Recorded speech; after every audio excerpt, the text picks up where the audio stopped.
হকের দাওয়াত সিদ্দিকা দরবার শরীফ গোটা উত্তরবঙ্গের মধ্যে একটি সম্মানিত দরবার, সিলসিলা হক ফুরফুরা শরীফের সাথে সম্পৃক্ত একটি হকের দরবার। অন্তত ধরে থাকবেন, ঠগার কোনো সম্ভাবনা আরো জোরে বলেন নাই। এখানে আল্লাহ একেবারে সরাসরি যে রহমত বর্ষণ হচ্ছে, আপনারা যান। আমি মাঝে মাঝে চিন্তা করি, আমি বহুবার এই যে আমরা হাতিয়া তোফা গুলো দেই ওনাকে, এই যে টাকা পয়সা গুলো কয় টাকা দেই, যে দরবার শরীফ আপনারা ওখানে দেখে আসছেন, যদি না যা থাকে দেখবেন হিসাব মিলাতে পারবেন না। উনি যদি এই দরবার শরীফের কাজ না করে ঢাকাতে 2টা 10 তলা ফ্ল্যাট করতে পারত, 14 গোষ্ঠী বসে খাবে, জীবনে ওয়াজ করা লাগতো না। কথা বল না কে? তার ছেলে তো পৈতৃক সম্পত্তির মালিক হইতো, কিন্তু গোটা দরবারের দরজাটা সারা জীবনের কষ্টার্জিত সম্পদ ফি সাবিলিল্লাহ কত কোটি টাকা, ওনার এই বয়সে যত টাকা হাদিয়া দিচ্ছেন তার চাইতে হাজার হাজার গুণ হাদিয়ার মানুষ মহব্বত করে আল্লাহর ওলির কদমে দিয়েছেন। দরবার এত তাড়াতাড়ি, কয়েক বছরে এত তাড়াতাড়ি দাঁড়ানো সম্ভব ছিল না। এটা আল্লাহর গায়েবী মাদক, ঠিক কিনা বলেন?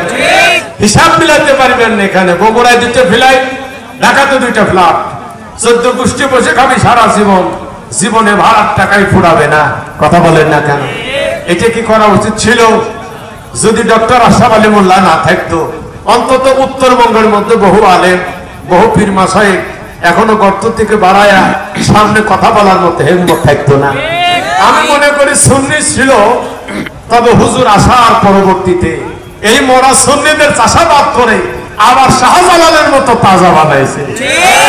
এখানে এটা অস্বীকার করার মতো কোনো কায়দা নাই। আমি দেখছি তো 2009-10 থেকে এ পর্যন্ত উনি যেভাবে বলতেন, আমার মনে হচ্ছিল সুন্নিয়তের পক্ষে আমাদের কামলিওয়ালা তীক্ষ্ণ ধারালো তরবারি ওহাবিদের কলিজার ভিতরে আঘাত করা হচ্ছে। এটা ওনার জবাব দিয়ে একবার উনি সমাবেশ করছে না, হুজুর আমারে বড় বড় দরবার গুলি আমারে বলছে, হুজুর আপনি ওই জায়গায় গেলেন কেন? আপনি আমাদের দরবারে আসেন, 1 লাখ লোকের জায়গা হবে।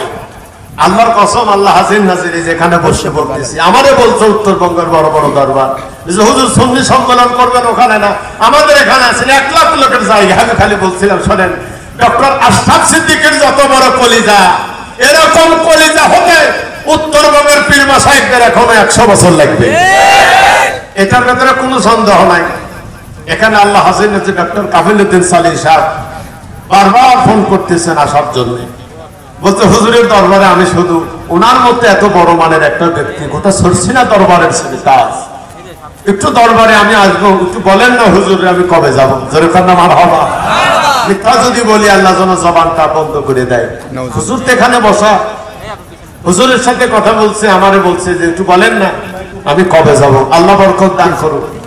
আমরা চাই আর কিছু তার পক্ষে থাকেন আর বিপক্ষে থাকেন, তবে ডক্টর আশরাফ আলী মোল্লা সিদ্দিকের দরকার আছে, ওনার হায়াতের দরকারের বরকতের। আমি না পারি, আমি ওনার বিপক্ষে থাকতে পারি, তবে ওনার মতো মানুষ বেঁচে থাকলে কোটি কোটি সুন্নি জনতা চাপা থাকবে দুনিয়ায়। আল্লাহ বরকত দিন, বলেন আমি। আর একটা কথা বলি, বর্তমানে মনে করেন একটা দলের সাথে আমি আছি, শেষ পর্যন্ত এই দলটা পতন হয়ে গেছে, এখন আমি সুবিধা বুঝি এখন আর এক দলের সাথে মিশে গেছি। এই সমস্ত ক্যাটাগরির লোকের কি বলেন? আরো জোরে বলেন না। এরা তেলবাজ মুনাফিক, যারা সুবিধে বুঝে পীর পাল্টায়। কথা কন না কেন? সুবিধে বুঝে যারা পীর পাল্টায়, ওই পীরের মন রাখবে যে আগে ফিরে বদনাম করে। ইহুদি জান্নাতে যাবি, তুই যাবে পারবি না। কথা কন না। এগুলো খুব হিসাব নিকাশের ব্যাপার।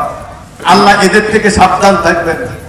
কোন জিনাখোর, কোন মদারু, কোন মুনাফিক, একটা কথা মনে রাখবেন, সুদখোর, ঘুষখোর, জিনাখোর, কুকুরও জান্নাতে যাবে, পতিতাও জান্নাতে যাবে। বুখারীর হাদিস। আমার নবী বলেন পৃথিবী উলট পালট হতে পারে, আল্লাহর সাথে ওয়াদা, মুনাফিক জান্নাত পাবে না, ও ইহুদির চাইতে খারাপ। বেয়াদবির একটা কথা মনে করেন, একটা কথা মনে রাখবেন, ভুলের ক্ষমা হয় 1000 বার, কোটি বার ভুলের ক্ষমা হবে, তবে বিশ্বাসঘাতকতার ক্ষমা ইসলামের সংবিধানে নাই।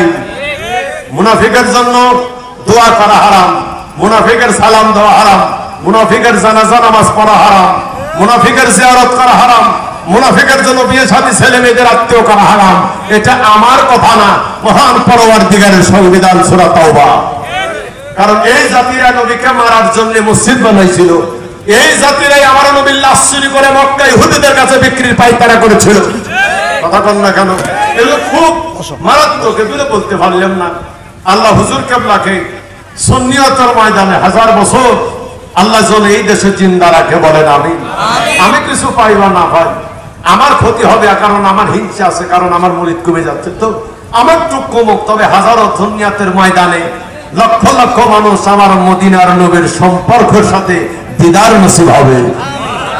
দুই সাইডে মুনাফিক সুন্নি পীরদের, দুই সাইডে মুনাফিক ক্ষতিগ্রস্ত হয়, লক্ষ লক্ষ যদি সুন্নি পয়দা হয়, এতে অসুবিধা নাই, তা আল্লাহ নারাজ না।